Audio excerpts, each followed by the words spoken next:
রাধে রাধে, শুভ সকাল বন্ধুরা। আশা করি তোমরা সবাই অনেক ভালো আছো আর সুস্থ আছো। আমি চলে এসেছি তোমাদের জন্য আরও একটি নতুন ব্লগ ভিডিও নিয়ে। তো আজ সারাদিন কী কী করি না করি সবটাই তোমাদের সঙ্গে শেয়ার করব।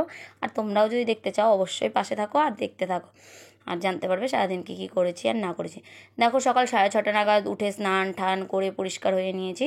আর বারবার আমি দেখো পেছনে তাকাচ্ছি, কারণ আমার বাবু আর মাম্মাম দেখো এখনও ঘুমিয়ে আছে। ওরা বারবার নড়াচড়া করছিল, তাই বারবার আর কি পেছনে তাকাচ্ছিলাম।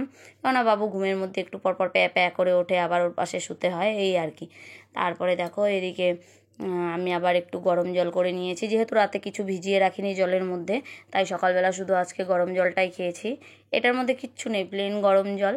আর গরমটা একটু বেশিই ছিল, তাই দেখো কাপড়টা দিয়ে আর কি গ্লাসটাকে জড়িয়ে ধরেছি। আবার একটু ফুফু দিয়ে খাচ্ছিলাম, আর বাইরে দাঁড়িয়ে দাঁড়িয়ে প্রকৃতি দেখছিলাম আর খাচ্ছিলাম। আর এটাই তো আমার আর কি সকালবেলার রুটিন। আর যেহেতু দুদিন থেকে পুজো দিতে পারছি না, তাই একটু ফাঁকা সময় আর কি পেয়ে গেছি। তো আমার বসেই থাকতে হয়। দেখো সকালে উঠে এক বালতি জামা কাপড় কেচে দিয়েছি। কাচা টাচার পরে বাইরে গিয়ে দেখছি, হ্যাঁ, টুপুর টুপুর করে বৃষ্টি হচ্ছে, মানে ঝিরিঝিরি পড়ছিল আর কি। এই দেখো নিচে দেখতে পারবে, উপরে বোঝা যাচ্ছে না, ঝিরিঝিরি বৃষ্টি পড়ছিল। তো ভাবছিলাম এই এত যদি রোদ্দুর না ওঠে বালতির কাপড় চোপড় কী করে শুকোবো। যদিও পরে একটু বেলা হয়েছিল, রোদ্দুর উঠেছিল, সব শুকিয়ে গেছে। তারপরে দেখো আমি একটু ঢং মেরে নিচ্ছি, ঢং মেরে তারপরে দেখো ওদিকে আর কি সবজি কাটবো। আমি ওই জায়গাটা বসে সবজি কাটি। ওর বাবা যেহেতু স্নানে গেছে, এসে পুজো দেবে, তারপরে আর কি চা খাবো, একটু লেটও হবে, ওর বাবা স্নানে গেলে লেট হয়, নিচে 1 ঘন্টা ধরে রাখো লাগে। তো আমি এখানে আর কি সবজি টবজি কেটে নিচ্ছিলাম।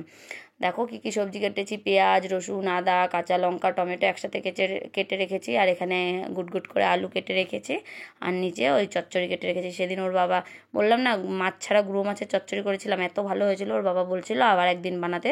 তো কালকের থেকে আমার শনিবার থেকে আর কি মঙ্গলবার দিন নিরামিষ পড়ে যাচ্ছে, তো বানাতে পারবো না, তাই আজকেই বানিয়ে নিয়েছি শুক্রবার। এদিকে দেখো চায়ের জল বসিয়ে দিয়েছি, তারপরে মাম্মামকে ডেকেছি, মাম্মাম উঠেছে। দেখো ওর হাতটাও একটু ফুলে গেছে, ওর আজকে মন মেজাজ ভালো নেই, যেহেতু ব্যথা ব্যথা, তাই সারাদিন অনেক দুষ্টুমি করে। আর এই দেখো ওর বাবার জেরক্স কপিও, দুজনকে এই জন্যই একসাথে তোলা আর কি, ভিডিওতে আনা। এদিকে দেখো মুসুর ডালও ভিজিয়ে দিয়েছি, চাটা করে হাঁড়িটা মেজে এখানে ভিজিয়ে রেখে তারপর আমরা চা খাবো। এদিকে দেখো আমি এই সুগার ফ্রি বিস্কুটটা খাই চায়ের সঙ্গে, কেননা সুগার ফ্রি বিস্কুটে কোনো মিষ্টি থাকে না, আর চাটা মিষ্টি, আমার সাথে খুব ভালো লাগে।